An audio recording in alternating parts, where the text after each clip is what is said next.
An 8.8 magnitude earthquake struck Japan on Friday, killing at least 23 people and triggering a huge tsunami in coastal areas of Japan and other Asian countries. The Japan Meteorological Agency said the earthquake hit the northeastern Honshu island.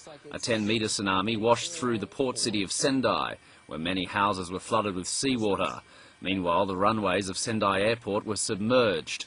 The Japan Meteorological Agency revised the magnitude of the quake from 7.9 up to 8.8, while the US Geological Survey said it was 8.9.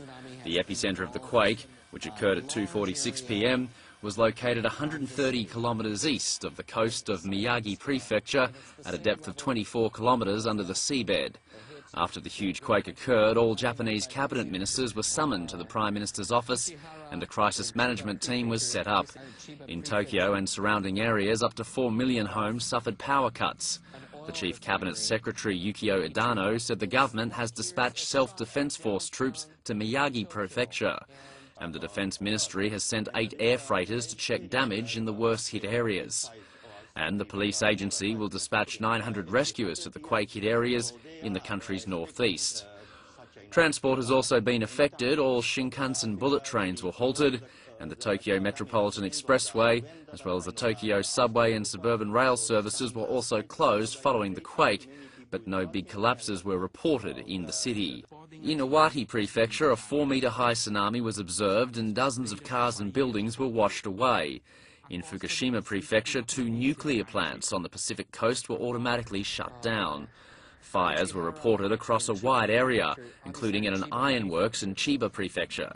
The quake affected the nation's key transportation systems, including Narita Airport, which was closed for safety checks for its runways.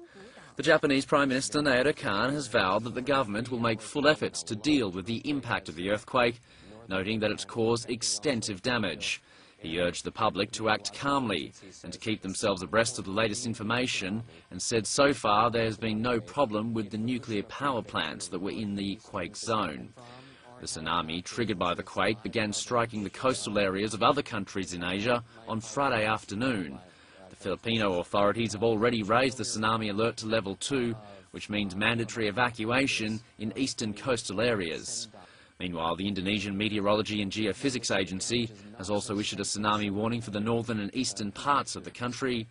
Tsunami alerts have also been issued in Russia's Far East and as far as New Zealand in the South Pacific.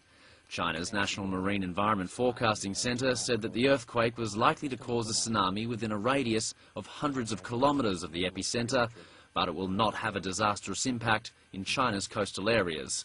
The centre predicted the waves would reach the coasts of Guangdong and Fujian provinces at about 8:30 on Friday evening.